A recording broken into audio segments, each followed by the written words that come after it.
Hello guys, welcome back to my channel Trending Gallery 5. Kali ini kita akan rangkum alur film India berbahasa Tamil dengan judul Kapan. Film yang dirilis tahun 2019 ini disutradarai oleh Anand dan dibintangi oleh Surya Sivakumar, Saisa Saigal, Arya, dan Mohanlal. Kapan berkisah tentang seorang bodyguard yang bertugas melindungi Perdana Menteri India dari ancaman pembunuhan. Berhasilkah sang protektor ini melakukan tugasnya? Dan seperti apa keseruan aksi tersebut? Penasaran? Nah guys, makanya simak rangkuman alur film ini tanpa skip, biar ketemu magisnya film ini. Oke, tanpa banyak basa-basi, kita langsung ke TKP.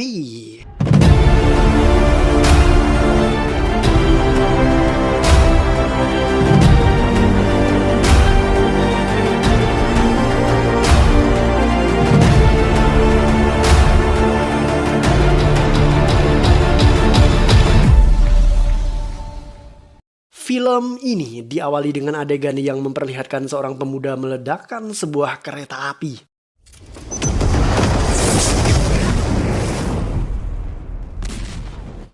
Chandrakan Varma adalah seorang perdana menteri sekaligus politisi dari partai yang berkuasa saat ini. Suatu hari, ia diserang oleh sekelompok teroris yang berasal dari Pakistan. Sang Perdana Menteri berhasil selamat dan melarikan diri. Para teroris tadi kemudian mengancam akan membunuh Menteri Dalam Negeri dan 250 tawanan lainnya jika Perdana Menteri tidak membebaskan 5 anggota mereka yang ditahan di penjara Tihar. Perdana Menteri kemudian menurunkan tim khusus untuk menghabisi para teroris tersebut. Dalam aksi penyerangan itu, seorang menteri bernama Sundar tewas tertembak, sedangkan tawanan lainnya berhasil selamat. Anak Menteri Sundar yang bernama Anjali menyalahkan keputusan Perdana Menteri karena ayahnya kemudian menjadi korban. Menurut Anjali, seharusnya Perdana Menteri memenuhi permintaan para teroris tersebut supaya ayahnya bisa selamat.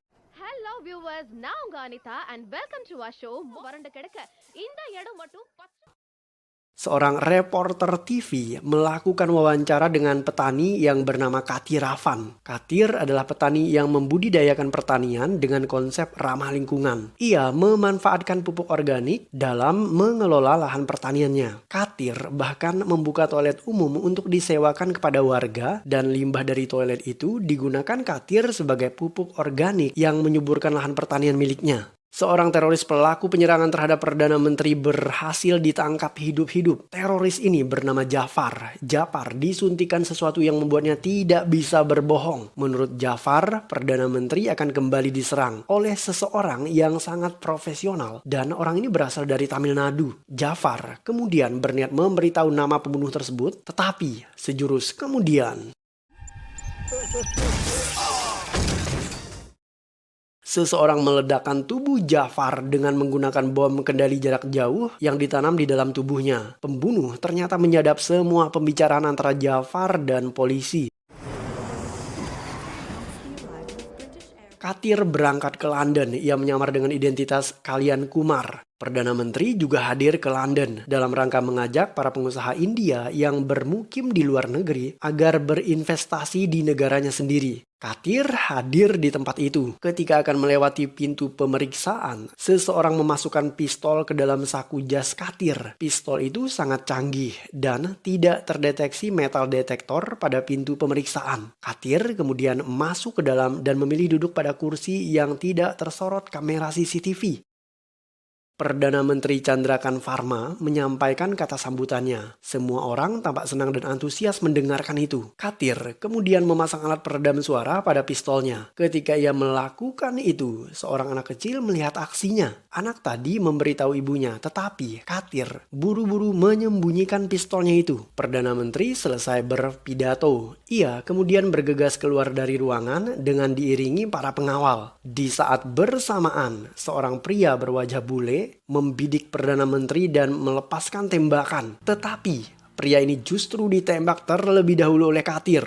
Para pengawal bergegas mengamankan Perdana Menteri. Namun, sang menteri kembali ditembak oleh seseorang dan sekali lagi Katir membunuh pria itu. Perdana Menteri selamat dari pembunuhan. Ia kemudian bertemu dengan Katir. Ternyata Katir adalah Biro Intelijen Militer yang bertugas melindungi Perdana Menteri. Katir adalah mantan mata-mata yang menyelidiki proyek senjata kimia di wilayah Sri Lanka. Katir dan mata-mata lainnya bahkan pernah berhasil meledakkan sebuah laboratorium senjata kimia milik Pakistan.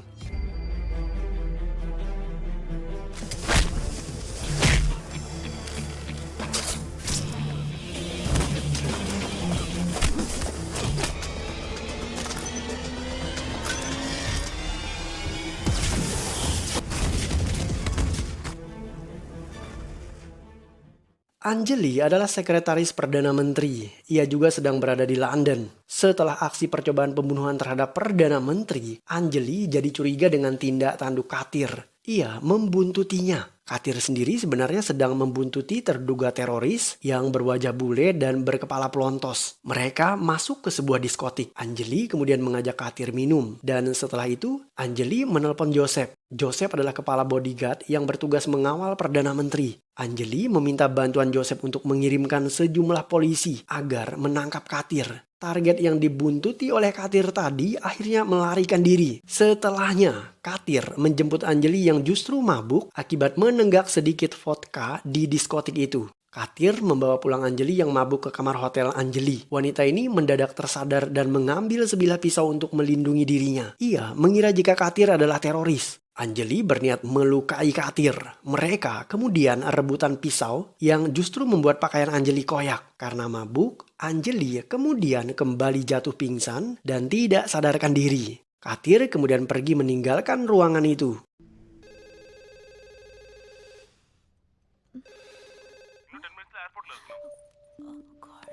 Anjali terbangun. Temannya menelpon bahwa pesawat mereka akan segera berangkat ke India sebentar lagi. Saat terjaga, ia menemukan pakaiannya koyak dan lipstiknya berantakan. Anjali bahkan menemukan secari kertas yang bertuliskan, "Terima kasih untuk malam yang sangat berkesan." Ia kemudian teringat Katir yang masuk ke kamarnya. Anjali mengira jika Katir telah memperkosa dirinya. Ketika tiba di bandara, Anjali bertemu anak Perdana Menteri yang bernama Abhishek. Abhishek kemudian menjelaskan bahwa Katir adalah Biro Intelijen Khusus yang bertugas melindungi ayahnya. Sekalipun demikian, Anjali masih penasaran apakah Katir memperkosa dirinya atau tidak. Katir juga mengerjai Anjali dengan mengatakan bahwa ia tidak ingat apa yang terjadi. Karena Katir juga sedang mabuk. Anjali kemudian memaksa Katir untuk bertanggung jawab terhadap dirinya jika ia benar-benar hamil. Setelah itu, Anjali meninggalkan Katir dengan rasa jengkel.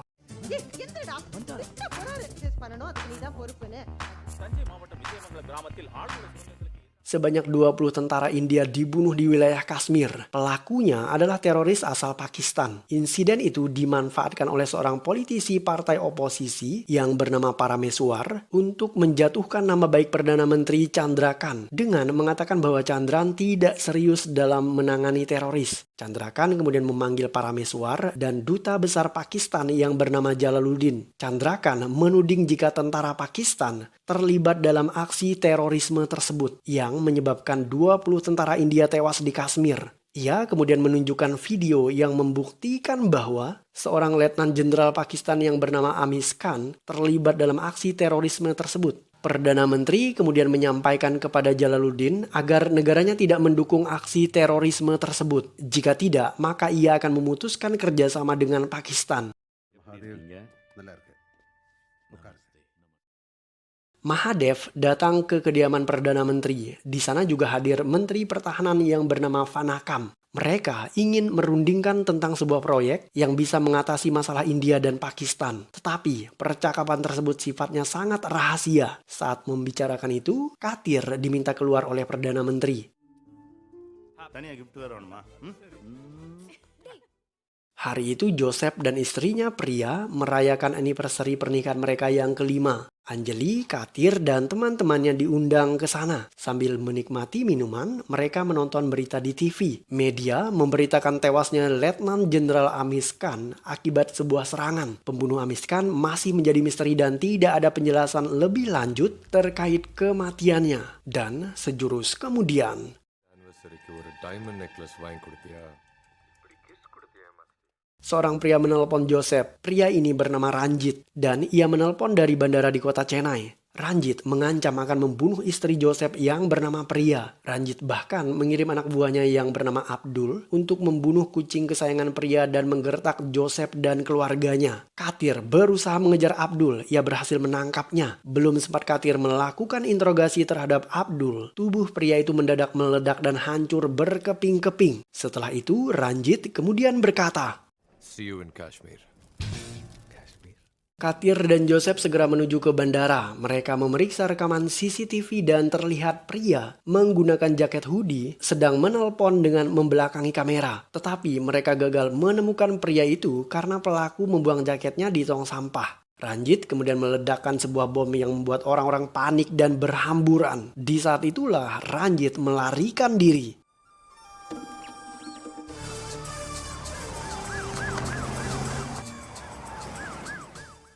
Perdana Menteri melakukan kunjungan dadakan ke wilayah yang bernama Kashmir. Wilayah itu dihantam banjir bandang. Kedatangan Perdana Menteri disambut dengan meriah. Perdana Menteri berjanji akan memberikan bantuan kepada para korban banjir. Setelah selesai berpidato, Anjali meminta Perdana Menteri untuk melakukan foto bersama penyandang disabilitas. Di saat itulah pembunuh meretas sistem komunikasi para pengawal. Pembunuh dengan bangga memberitahu bahwa ada 2 bom di sana. Yang satu berada di tengah keramaian dan disimpan dalam sebuah tas, sedangkan yang lain dibawa oleh penyandang disabilitas. Kedua bom ini akan meledak dalam rentang waktu yang tidak jauh berbeda. Katir memilih menyelamatkan orang banyak dengan membuang tas yang ia temukan di tengah keramaian.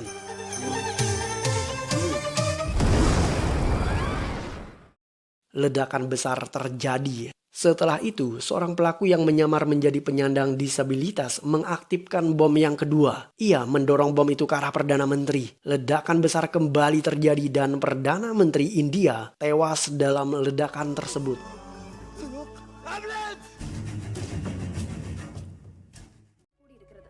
இரண்டு அணிகளுக்கிடையே கடும் போட்டாக உடையும் ஒரு பதற்றமான சூழ்நிலையும் உருவாகி இருக்கிறது.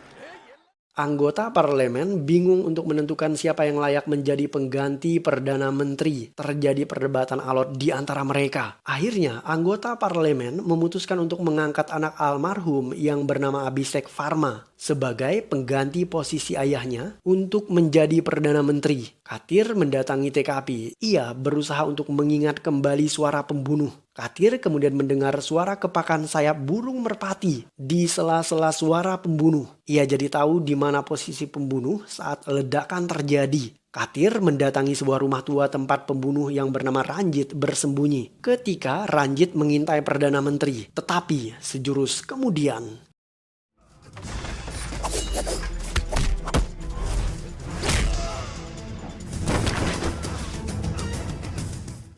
dua pemuda menyerang Katir, tetapi ia mampu melumpuhkan mereka dengan sangat mudah. Setelah itu, ponsel salah satu pemuda tadi berdering. Katir mengangkatnya dan ternyata yang menelpon adalah Ranjit. Mengetahui jika yang mengangkat telepon adalah Katir, Ranjit memilih diam 1000 bahasa. Setelahnya, Katir mengatakan bahwa cepat atau lambat, Katir akan menangkap Ranjit. Mahadev adalah seorang pengusaha. Ia ingin menambang logam thorium dan uranium di wilayah Tanjapur. Logam ini sangat langka dan berharga, tetapi hanya ada di wilayah Tanjapur. Mahadev ingin mengusir warga di sana. Karena itulah Mahadev melepaskan belalang hasil uji laboratorium miliknya dalam jumlah yang sangat banyak di wilayah Tanjapur. Belalang ini kemudian menyerang tanaman milik warga yang membuat para petani mengalami gagal panen. Seorang ahli serangga kemudian meneliti kasus ini. Menurutnya, semua belalang itu adalah belalang jantan. Itu artinya ada orang yang dengan sengaja menyebarkan mereka di wilayah itu. Katir dipanggil oleh Abhishek untuk kembali menjadi ketua pasukan pengawal keamanan bagi dirinya. Abhishek juga memintanya menemukan siapa pelaku pembunuhan Tuan Chandrakan. Katir menemukan sidik jari pembunuh di rumah tua tempat persembunyian itu. Setelah dianalisa secara komputerisasi, mereka menemukan bahwa sidik jari itu milik pria yang bernama Ranjit. Ranjit dahulunya adalah seorang anggota Biro Intelijen dalam sebuah misi rahasia di Pakistan. Misi itu dipimpin oleh Katir,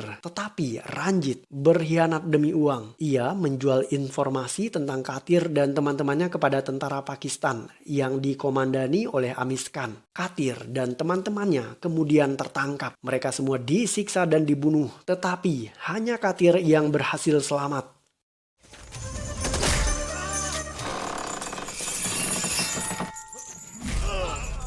அங்கிருந்து தப்பிச்சு நான் பல மாசம் Pakistan. Setibanya di India, Katir memeriksa rumah Ranjit dan mereka menemukan bukti-bukti bahwa Ranjit memang berkhianat kepada negara. Ranjit kemudian diseret dan ditangkap dalam keadaan telanjang. Ia kemudian dipenjarakan selama 6 tahun. Karena kejadian tersebut, istri Ranjit merasa tertekan. Ia bahkan memilih bunuh diri bersama anaknya. Ranjith கதையெல்லாம் இப்ப பாரு டெரரிஸ்ட் ஒரு long drive தாஜ்மஹாலை சுத்தி உன் கை வா போலாம். Katir dan Anjali terlihat ngobrol mesra berduaan. Sekalipun tidak dijelaskan secara detail bagaimana mereka bisa jadian, tetapi mereka sepertinya sudah resmi menjadi pasangan kekasih. Thanjai மாவட்டத்துக்கான விவசாயிகள் போராடி கொண்டிருக்கிறார்கள்.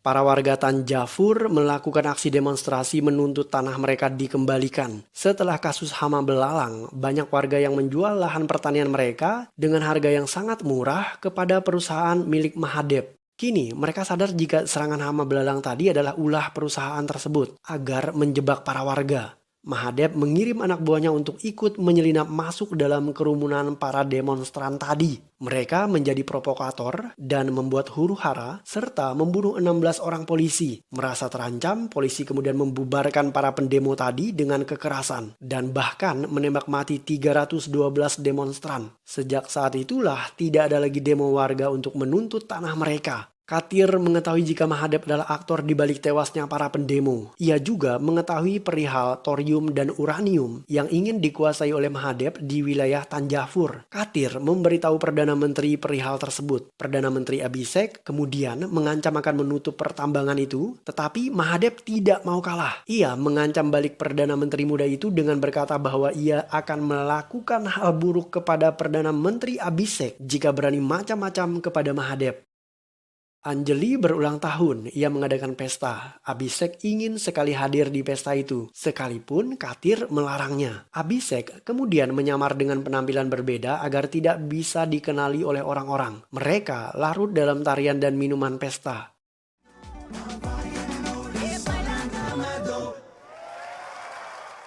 Abi memberikan sebuah mobil kepada Anjali sebagai hadiah ulang tahun. Mereka berdua lelah dengan pengawasan Katir dan memilih melarikan diri dengan mengendarai mobil baru tersebut. Ternyata Ranjit sudah mengintai Abi. Ia membuntuti mereka. Abi berkendara dalam keadaan mabuk dan ia kemudian dihentikan oleh polisi. Polisi tidak mengetahui bahwa Abi adalah Perdana Menteri. Tak lama setelah itu Katir datang menyusul. Katir kemudian memberitahu polisi bahwa Abi adalah Perdana Menteri. Polisi kaget dan ia segera melepaskan Perdana Menteri muda yang super santuy ini. Ketika mereka hendak pulang, anak buah Ranjit menembak Abi. Abi, Anjali, dan Katir terus diguyur oleh hujan peluru dan alhasil Anjali menjadi korban. Wanita itu tertembak. Beruntung Anjali diselamatkan oleh para warga. Ranjit dan anak buahnya kembali memberondong Katir dan Abi secara bertubi-tubi dengan peluru panas. Tetapi kali ini tidak satupun tembakan mereka yang melukai Katir atau Abi. Pada akhirnya Ranjit kehabisan peluru. Kini giliran Katir yang mengejar Ranjit. Tetapi Ranjit memilih lari di sebuah masjid yang membuat Katir membatalkan niatnya untuk menembak. Katir dan Abi kemudian mencoba kabur. Mereka dibantu oleh teman Katir yang bernama Joseph. Ketika Katir, Abi, dan Joseph berniat lari menggunakan sebuah truk, sejurus kemudian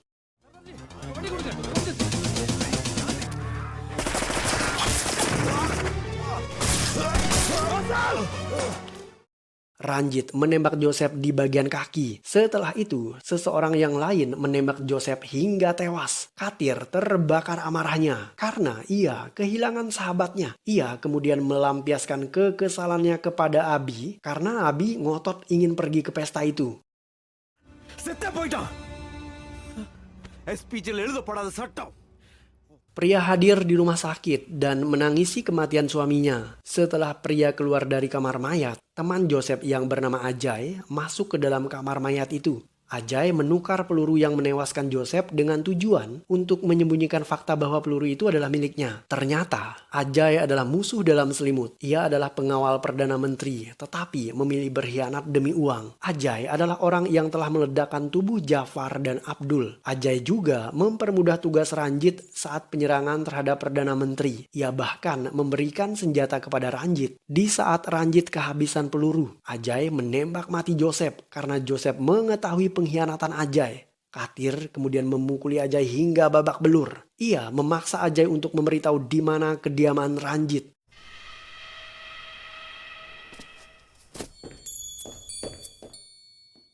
Katir menyelinap masuk ke rumah Ranjit. Di sana ia menemukan komputer milik Ranjit. Katir memeriksa isi file di dalam komputer tersebut dan menemukan rekaman percakapan saat Mahadev berkunjung ke rumah Perdana Menteri. Dalam rekaman percakapan itu, terungkap jika Mahadev mengusulkan kepada Perdana Menteri supaya mereka menyerang Pakistan menggunakan senjata biologis yang dikembangkan oleh perusahaan miliknya. Mahadev menggunakan belalang dalam jumlah banyak agar menyerang pertanian warga Pakistan. Dengan demikian, perekonomian negara tersebut bisa kolaps. Perdana Menteri tidak setuju dengan usul Mahadev karena korbannya adalah warga sipil yang tidak berdosa. Karena idenya ditolak, Mahadev kemudian meminta Ranjit untuk membunuh Perdana Menteri ketika ia berkunjung ke London dan Kashmir. Ranjit mengetahui kedatangan Katir. Ia meledakkan komputer tersebut. Katir segera melompat keluar dari jendela dan terjatuh di dalam kolam renang. Katir bergegas ke rumah Perdana Menteri Abhishek dan memberitahu bahwa ayah Abhishek dibunuh oleh Ranjit atas perintah Mahadev. Tetapi Katir tidak bisa menunjukkan bukti rekaman percakapan karena komputer Ranjit keburu meledak. Abhishek murka mendengar berita itu. Ia kemudian menghentikan proyek penambangan uranium dan thorium milik Mahadev di wilayah yang bernama Tanjapur. Karena proyeknya mendadak terhenti, Mahadev kemudian melepaskan senjata biologisnya di wilayah Tanjapur. Bahkan kali ini Mahadev bersiap melepaskan belalang jantan dan betina. Dengan demikian mereka akan berkembang biak dengan jumlah yang berlipat ganda.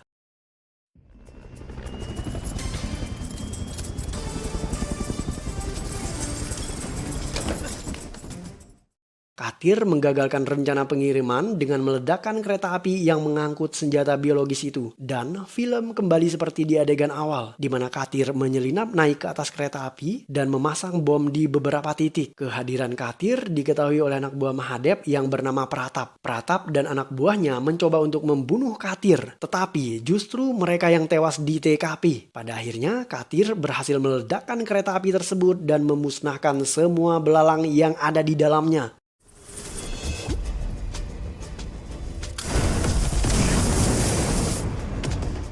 Perdana Menteri Abhishek hadir dalam sebuah acara dengan tema tentang industri dalam pertanian. Kebetulan Mahadev juga hadir di sana. Abi dan Mahadev terlihat adu mulut, tetapi mereka tetap berpura-pura tenang di depan orang banyak. Saat acara berlangsung, Ranjit mengambil alih ruang kontrol dengan membunuh beberapa pengawal di sana. Ranjit bersiap meledakkan bom yang sudah ia tanam di suatu tempat. Katir datang terlambat di acara itu karena ia baru saja meledakkan sebuah kereta api yang berpenumpang miliaran belalang. Sebelum masuk ke ruang konvensi, Katir mengenakan rompi anti peluru. Setelahnya ia mencoba menghubungi ruang kontrol tetapi tidak ada jawaban. Katir curiga dan segera naik ke atas untuk memeriksa. Tetapi sejurus kemudian,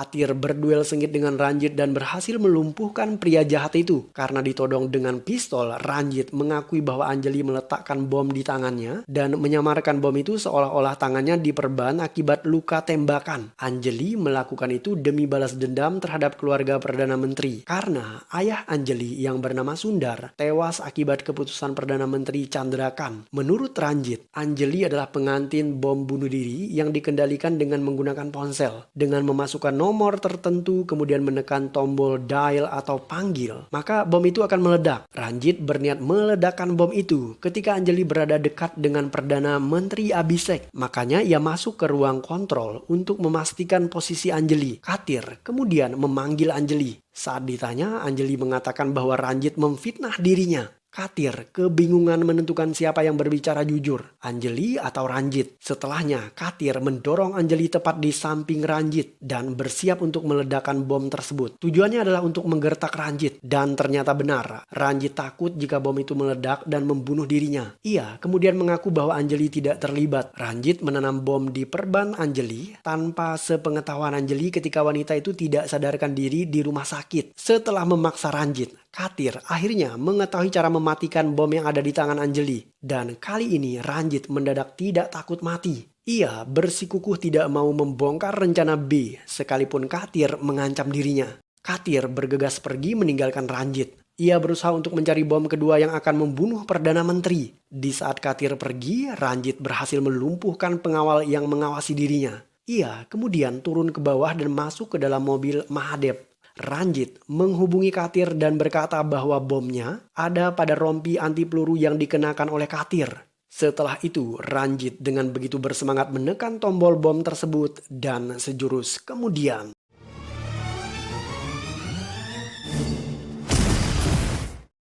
ledakan besar terjadi dan menewaskan Ranjit dan Mahadev. Ternyata sebelumnya Katir menyadari jika di dalam rompinya terdapat sebuah bom. Ia kemudian menukar rompi tersebut dan meletakkannya di mobil Mahadev. Film ditutup dengan adegan di mana Katir sedang kencan dengan Anjali di tengah lahan pertanian. Katir kemudian melamar Anjali dan mereka akan segera menikah. Dan film pun berakhir.